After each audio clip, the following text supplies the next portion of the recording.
Ce soir, à 21 h, le président des États-Unis prononce son discours sur l'état de l'Union.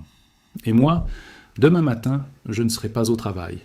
Je serai debout à l'aube devant mon vendeur de métaux, avec du liquide plein les poches. Laissez-moi vous expliquer pourquoi. L'argent métal a franchi 86 $ l'once. En une semaine, de 74 à 86, 12 $ de hausse en 5 séances. Et ce soir, au milieu d'une guerre commerciale, d'une crise iranienne et d'un gouvernement partiellement fermé, le président monte à cette tribune. Vendredi, la Cour suprême a invalidé les tarifs douaniers de l'administration. 6 fois contre 3. Le pouvoir de taxer appartient au Congrès. Et quelques heures après, un nouveau décret. 15% de tarif mondial. Entré en vigueur aujourd'hui. Ce qu'il dira ce soir va déclencher une réaction en chaîne sur les marchés. L'analyse complète avec toutes les données sources, je l'ai compilée dans la recherche financière, mais pour cette vidéo, concentrons-nous sur ce qui va compter cette nuit. L'or a franchi 5 000 $ le 13 février. Aujourd'hui, 5 170. Goldman Sachs vise 5 400 pour fin 2026. Les banques centrales ont acheté 863 tonnes d'or en 2025. Un record de 5 002 tonnes de demande mondiale. La hausse de 45% de la valeur totale à 555 milliards. Mais c'est l'argent qui raconte la vraie longue histoire. L'argent n'est pas seulement précieux, c'est industriel. Panneaux solaires, semi-conducteurs, véhicules électriques, intelligence artificielle. Un tarif de 15% augmente le coût de tout. Les fabricants sécurisent leurs matières premières. La pression monte sur un marché en déficit structurel depuis 5 ans. Le déficit mondial pour 2020, 200 millions d'onces. La production ne suffit plus. En octobre 2025, les stocks enregistrés au COMEX s'élevaient à 167 millions d'onces. Aujourd'hui, moins de 90 millions. 31% de chute en 4 mois. En janvier, 49 millions d'onces livrées physiquement. Cette fois janvier 2024. En février, 98% des contrats ont demandé la livraison physique. Ce n'est plus un marché à terme, c'est un mécanisme d'allocation physique. Mais je dois être honnête, ce sont les données stables. Il y a d'autres données, des mouvements quotidiens, des positions qui bougent, des fenêtres qui se ferment, trop volatiles pour un format vidéo. C'est pourquoi je les mets à jour, séparément dans la recherche financière. Argent, dollars, Venezuela, ceux qui en ont besoin, description. Mars arrive, le principal mois de livraison. L'intérêt ouvert, entre 429 et 528 millions d'onces, face à moins de 90 millions livrables. Premier jour de notification, le 27, dans 3 jours. Si 20% des détenteurs demandent la livraison, le COMEX n'a pas assez de métal. Le stock total, incluant l'argent éligible, est passé de 532 millions à 366 millions d'onces. Le drainage ne ralentit pas, il accélère. Sur la scène géopolitique, les États-Unis ont déployé au Moyen-Orient la plus grande force depuis 2003. 2 porte-avions nucléaires dans la mer d'Arabie, des centaines d'avions de chasse, plus de 150 vols cargo militaires, 50 chasseurs envoyés dans les dernières 24 heures. Trump a donné à l'Iran 10 à 15 jours. Les négociations à Genève au point mort. Un conseiller estime à 90% les chances d'action militaire. Le Premier ministre polonais a demandé à ses citoyens de quitter l'Iran immédiatement. La dette. 38 560 milliards. 6 400 millions de plus par jour. Les intérêts dépassent le budget de la défense. La documentation complète, pour ceux que ça intéresse, description. Maintenant, la partie que la plupart ne comprennent pas. Le gouvernement est partiellement fermé depuis le 14 février. Le service des douanes fonctionne sans budget. Le même service censé rembourser les tarifs invalidés et collecter les nouveaux. Et le président arrive ce soir avec 60% de désapprobation. Des dizaines de démocrates boycottent. C'est le contexte le plus explosif pour un État de l'Union depuis la guerre froide. Et c'est là que je reviens à ma décision de demain matin. Voici le mécanisme exact de ce qui va se produire. Ce soir, les courtiers en ligne surveillent les marchés à terme en temps réel. Leurs algorithmes surveillent l'argent seconde par seconde. Et dès que le président dira quelque chose qui bouge les marchés, il coupe. Site suspendu, sans préavis. Vous verrez, prix en cours de mise à jour, site indisponible. Ce temporairement sera peut-être mercredi, peut-être jeudi. Et quand ils reviennent, les primes seront astronomiques. 5, 8, 10 $ au-dessus du spot.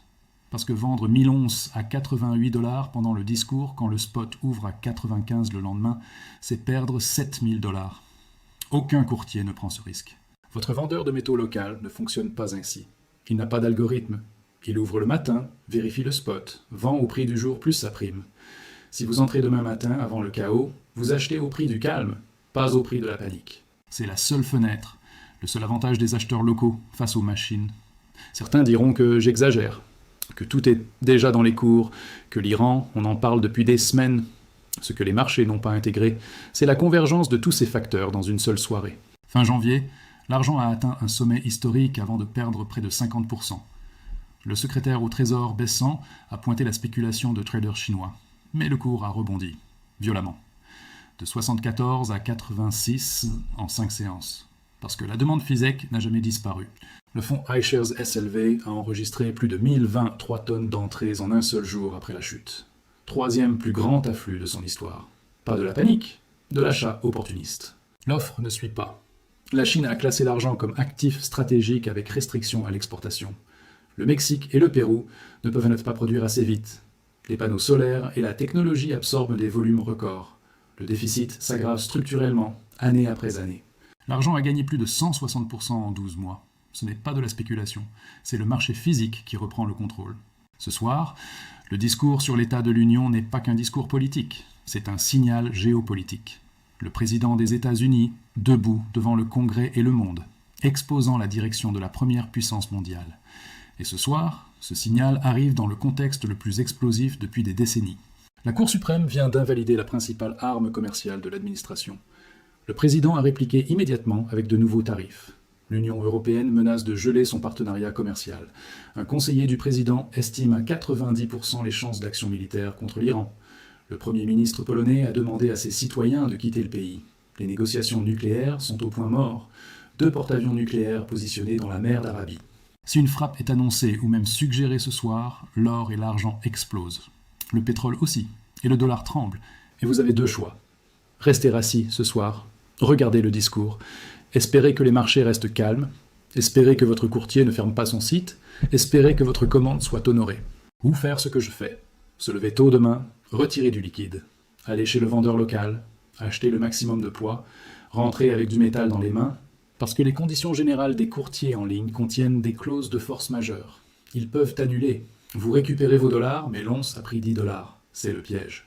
La seule issue, du métal physique dans vos mains. Pas une promesse, pas un numéro de commande. Du métal réel, tangible dans votre coffre. Le bureau du budget du Congrès projette que la dette nationale atteindra 120% du produit intérieur brut d'ici 2036, le niveau le plus élevé de l'histoire américaine. Le fonds de sécurité sociale sera insolvable d'ici 2032 avec une réduction automatique de 28% des prestations. Ce sont les projections officielles du gouvernement américain lui-même. L'or et l'argent ne sont pas des investissements spéculatifs, c'est une assurance. Les banques centrales n'achètent pas parce qu'elles croient à l'effondrement immédiat. Elles achètent parce qu'elles ne sont plus certaines que le système tiendra 10 ans. Et quand les institutions bougent, les prix pour les particuliers changent vite. L'or a touché 5 170 $. Il y a un an, 3 000. 70% de hausse. L'argent, 160%. Ce soir est un point d'inflexion. Un président avec un taux historiquement bas, au milieu d'un shutdown, d'une guerre commerciale mondiale et d'une confrontation avec l'Iran, va expliquer que tout va bien. Chaque mot sera analysé par des algorithmes en millisecondes. Chaque phrase convertie en ordre avant que le public ne comprenne. C'est dans ce monde que nous vivons. Un monde où la seule protection fiable est celle que vous tenez dans vos mains. Le prix actuel n'est pas un plafond. C'est un plancher temporaire dans un marché structurellement en déficit. Demande industrielle croissante, stocks qui s'évaporent, banques centrales qui accumulent. Et ce soir, un seul discours peut tout accélérer. La question n'est pas si l'argent va monter. Déficit, demande, restrictions chinoises, dédollarisation, tout pointe dans la même direction. La question est à quel prix vous pourrez en acheter demain. Ce que je fais, ce n'est pas un conseil financier. Demain matin, tôt. Liquide. Vendeur le plus proche, du poids. Pas des pièces de collection. Des lingots, des pièces au plus près du spot. Maximisez les onces. Rentrez avec du métal avant la tempête. Dites-moi dans les commentaires si vous faites pareil. Ce que votre vendeur a en stock. Si vous voyez les mêmes signaux.